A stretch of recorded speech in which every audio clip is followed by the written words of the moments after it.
Hello everyone, I'm the storyteller, and I'm here to accompany you today. I know you're watching this video to relax or help you sleep. So first, please like and subscribe. Where are you from? What time is it? Relax, unwind, and enjoy the moment. The previous tenant of my new flat left a survival guide. It's time to end this madness.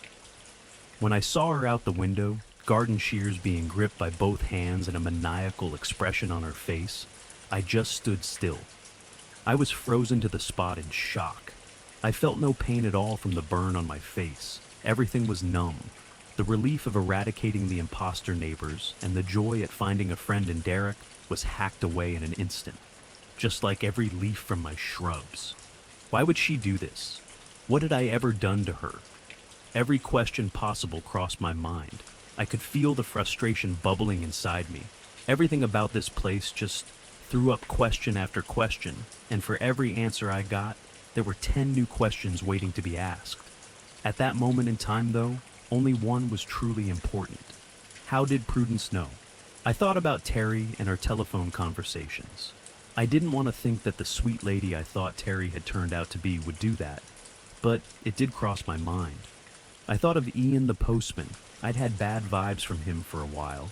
Maybe he'd seen Derek coming up the stairs while on his rounds that morning. I stood there frozen pondering all these things until I saw Prudence collapse onto the memorial bench sobbing, head in her hands. She was surrounded by the remains of my attempt at a garden, with the shears laid out on the floor. The stairs were kind to me on the way down. It took 4 flights to make it to the bottom. I ran down the corridor and out the back entrance of the block. No idea what I was going to say. "Prudence!" was all I could manage. "Nice one, Cat." She sat bolt upright before turning and standing quicker than I thought it possible for an old lady. "You evil, stupid little girl. Do you have any idea what you've done?" She screamed, so much animation in her face that the spaces between her wrinkles pulsated like veins on an angry weightlifter. "Me? You think I'm evil? You left that shitty note hidden, missing everything I need to know, and got my boyfriend killed. And what you're doing to your own?" I screamed, tears beginning to roll, before she interrupted me. "Don't you dare talk about her!" Her voice cracked, and she broke down again, this time falling to her knees, twigs and leaves sticking to the bottom of her dress. I didn't know what else to do, so I sat down on the floor. I knew that it was probably a bad idea. This woman couldn't be trusted, and I hadn't forgotten that. But seeing an old lady crying on the cement floor still made me feel awful. "How did you know about the garden?" I asked her calmly, trying to change my approach. She shoved a crumpled up piece of paper into my hand. She didn't look at me. Her eyes remained on the floor. "Dear Prudence, I couldn't exist knowing what I'd done. I should never have told you about it. The last 2 won't grow stronger. She was never theirs to begin with. But I have to end her suffering. I'm sorry. Derek? I knew what he had done as soon as I finished the note. Lila, or what was left of her, was gone for good. Of all the creatures, only Jamie's killers from the lift remained. That's how Derek had spent the few hours I'd slept between our encounters. "This is all your fault," she sniffed. "My whole family are gone because of you." That hurt a lot. I trembled as I tried to speak, but I always really hated confrontation, and I could feel myself starting to glitch. How can you say that? I saw her and she was trapped in a tiny cage eating dog food and small animals. Your family died in that lift, just like my Jamie. I may have struggled to get my words out, but I wasn't about to let Prudence Hemmings blame me for her decisions. Lila was better off dead than what she was, however awful that may sound. "What happened to your face?" Prudence growled at me. "Take you to visit floor number 9? He did this to her in the first place, not me. And now, he's disfigured you." She was spinning things. I could feel throbbing as she mentioned my face. I really should have had medical attention. "This isn't his fault. You messed him up and he did that to her because of you. You told me that yourself." I tried ferociously to defend Derek, but something inside me still felt uncomfortable about what he had done. I couldn't help it. Lila was an innocent little girl who shouldn't have been punished for Prue's mistakes. This whole thing was such a mess. I was grieving. And then I had her back for all those years. And then I lost Bernie. And then my home. And now I have to grieve for her all over again. Prudence continued to cry, but softer. I looked around at the chaos she created, and up at the block my boyfriend had died in, and rolled my eyes in disbelief that she could be so selfish. She continued. Let me tell you about Lila. She was a beautiful little girl. As I mentioned before, I have 2 other older children. They've had many other grandchildren. However, I hadn't spoken to my eldest 2 in years, even before what happened with Lila. Lila was my first opportunity to get to know one of my grandchildren. Bernie adored her too, always reading her stories and sneaking her sweets. I begged my son to allow her to stay. My children were all incredibly ungrateful. They had it easy growing up and still resented me. I gave them a good, strict upbringing, but they didn't appreciate it. They said I was a cruel mother. Lila's dad was the only one I spoke to, but our relationship still wasn't that of a typical loving mother and son. But she was a second chance. It was a miracle when he agreed. I was more shocked he had convinced his wife to allow it. That awful harlot of a woman never liked me, although I didn't like her either. They refused to speak to me after everything. I haven't heard from them since. They had more grandchildren I'll never meet. I knew at the time my relationships with any of my children were over for good. So, when Derek gave me a solution, I took it. I wasn't entirely truthful when we first spoke. I said I hadn't wanted this, but I was desperate. There was never a way to bring her back safely. Derek explained what she would become to me. He was initially trying to put me off, even trying to get her back. I knew exactly what I was getting myself into. But I couldn't pass up the idea of my beautiful little Lila needing her grandma forever. I suppose I was too ashamed to admit it before. But why should I be ashamed? My altercation with Derek happened after she was back, when he tried to kill her the first time. Spouting the same things on that note. What kind of monster wants to kill a little girl? That's why I trashed the garden. He said he wasn't coping with the news of the new block when he suggested it, that he shouldn't have told me it was even possible, and she had to die. I hid her until the bulldozers came in. When he disappeared, I thought I was safe to spend the rest of my life with her. Bernie hated me. Spending time with Lila was all I lived for. I grew to love her how she was. I felt sick. Listening to Prudence talk brought up so many repressed feelings about Jamie. I hadn't had time to grieve or process anything. I missed him terribly. My old life and my old future felt 1,000,000 miles away. I was relieved to know that Derek hadn't tricked Prudence, or even intended to create Rat Lila. He was truly good. But she didn't get to have a life. You lived for her, but she wasn't really living. How could a sane person do that to their own flesh and blood? I retorted. You have no idea. This place can make you do irrational things. But she had a life. She had me. It's all she needed. She was certainly right about the building and irrational actions. The pain intensifying on my face throbbed in agreement. But I was still convinced she had lost it Dr. Frankenstein style where Rat Lila was concerned. She had stopped crying. Her rage levels were rising again.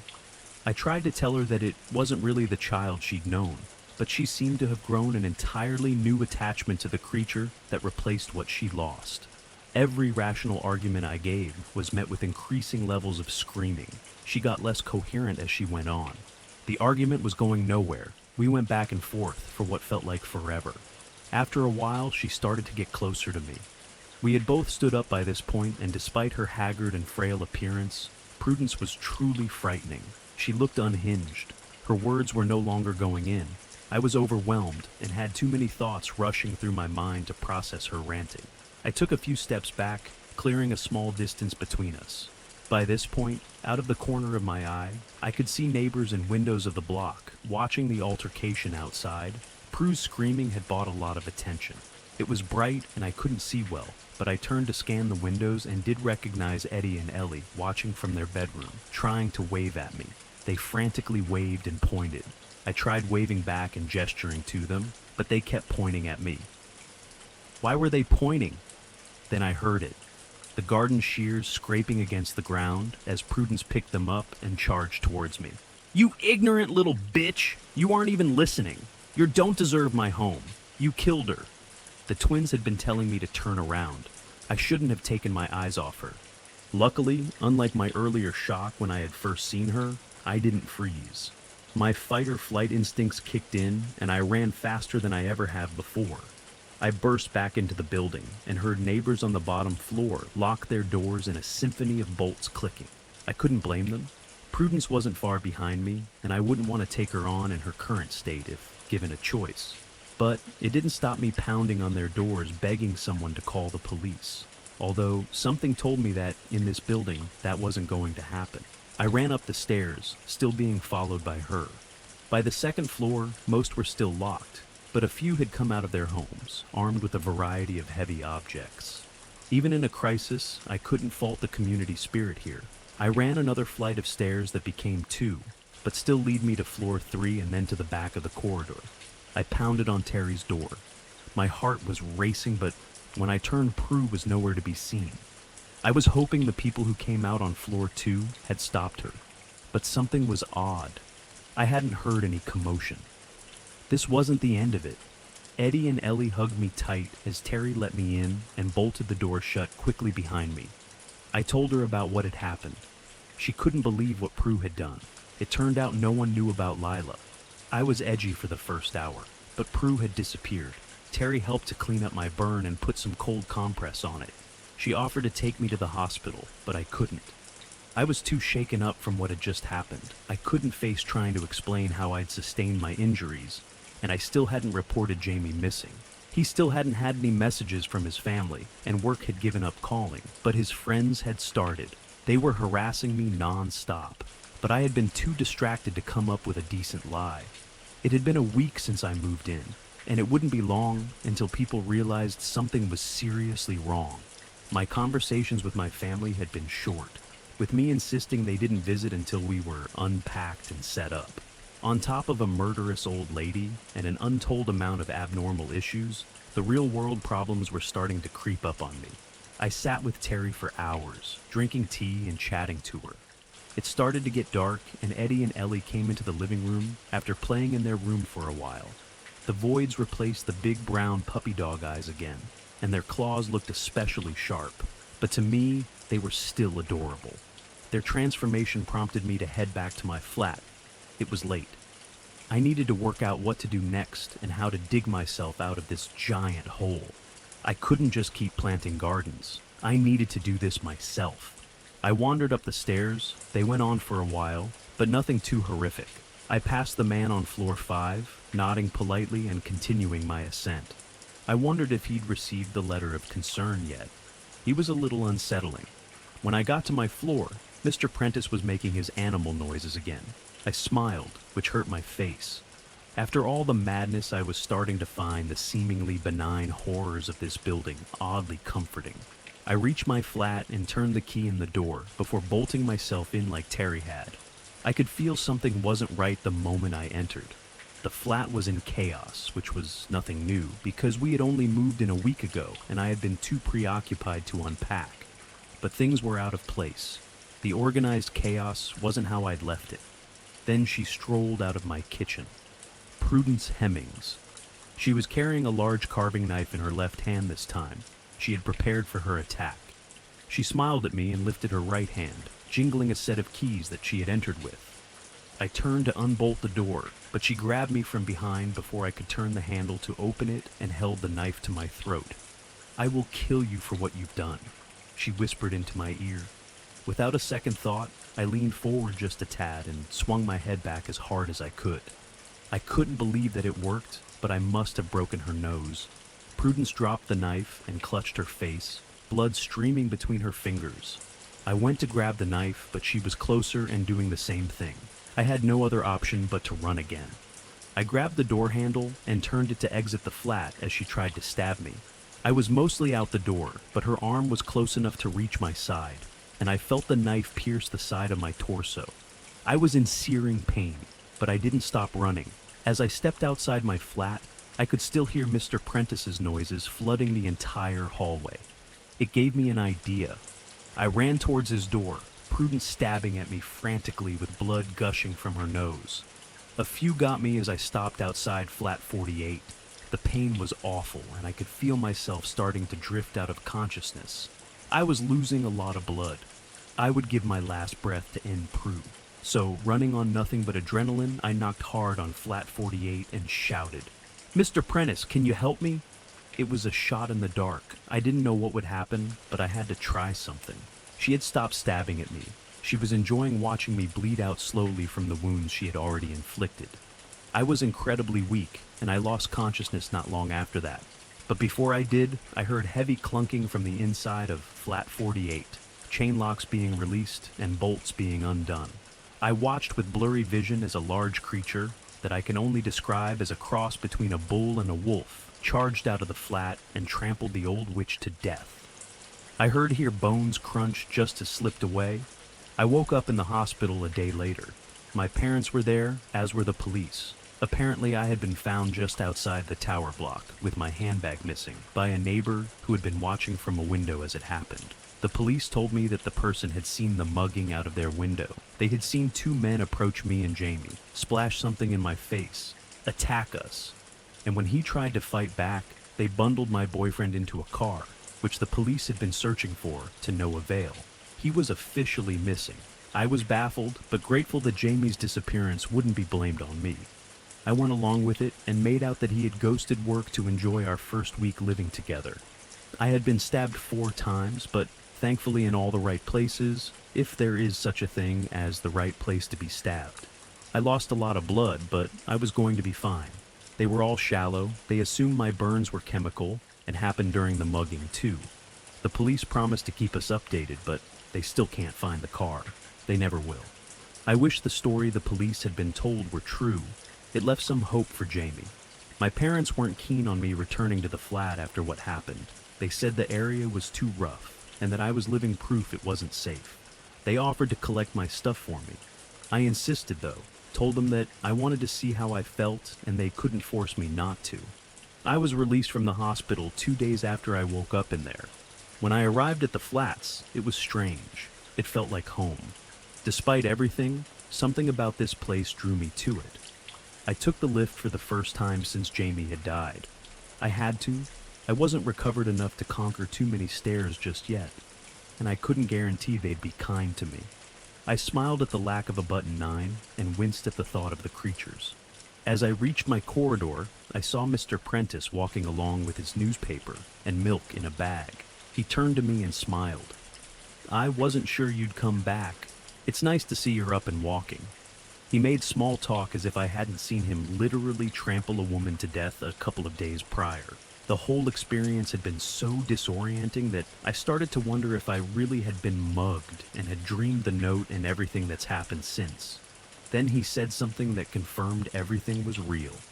"I never liked that woman, but you've got a real friend in the lady downstairs."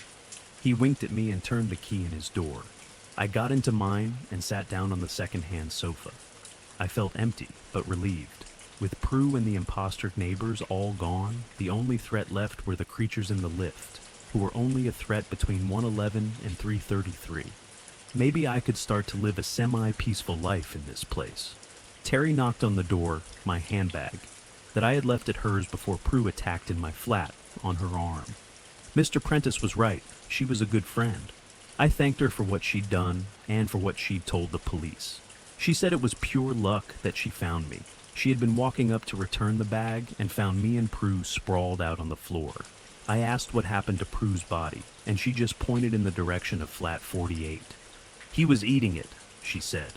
"It's been a few days now, and I've decided to stay. I can't imagine going back to complete normality after everything I've been through, and I've grown quite attached to some of the building's quirks. I tried replanting the garden with the help of the twins. I ripped a few stitches doing it, and Derek never came. I think he's gone for good. I'm ready to fully embrace life here. The last few days have been hard, but there's some time to breathe.